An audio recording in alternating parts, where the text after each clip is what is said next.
मसाजोगचे सरपंच संतोष देशमुख यांच्या हत्येच्या निषेधार्थ आज पंढरपूरमध्ये जन आक्रोश मोर्चा काढण्यात येतोय।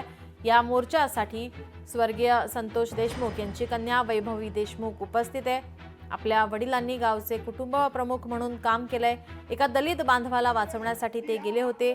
अशा आपल्या वडिलांवर आज जातीयवादाचा आरोप केला जातोय आणि अशाबद्दल वैभवीने खंत व्यक्त केली आहे। वैभवी देशमुख सोबत बातचीत केले आमचे प्रतिनिधी अभिराज उबाळे यांनी। पाहूयात।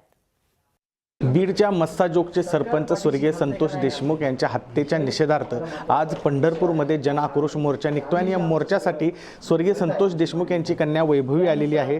वैभवी, काय सांगशील, आज महाराष्ट्राच्या ठिकठिकाणी संतोष देशमुख यांच्या हत्येच्या निषेधार्थ आणि मारेकरांवर कठोर कारवाई म्हणून मोर्चा निघतोय, तूही उपस्थित राहते। या मोर्चाद्वारे किंवा सरकारकडून न्यायाची अपेक्षा आहे?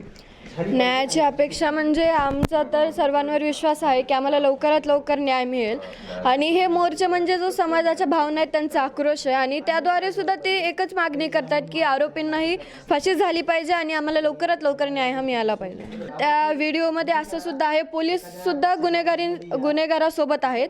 मग आम्ही विश्वास ठेवायचा कोणावर? जर पोलीसच गुन्हेगारासोबत मिळालेले असतील तर आम्हाला एवढंच वाटतं की त्या गुन्हेगारीला मदत जे करणारे असतील, त्यात पोलीस असो किंवा इतर कोणी असो, त्यांना लवकरात लवकर यामध्ये सहआरोपी करावा आणि कठोरात कठोर शिक्षा द्यावी। माझे वडील गेल्याचं दुःख आहे, कारण की मी म्हणते ते आमच्या कुटुंबाचे आधार नव्हते तर पूर्ण गावाचा ते आधार होते।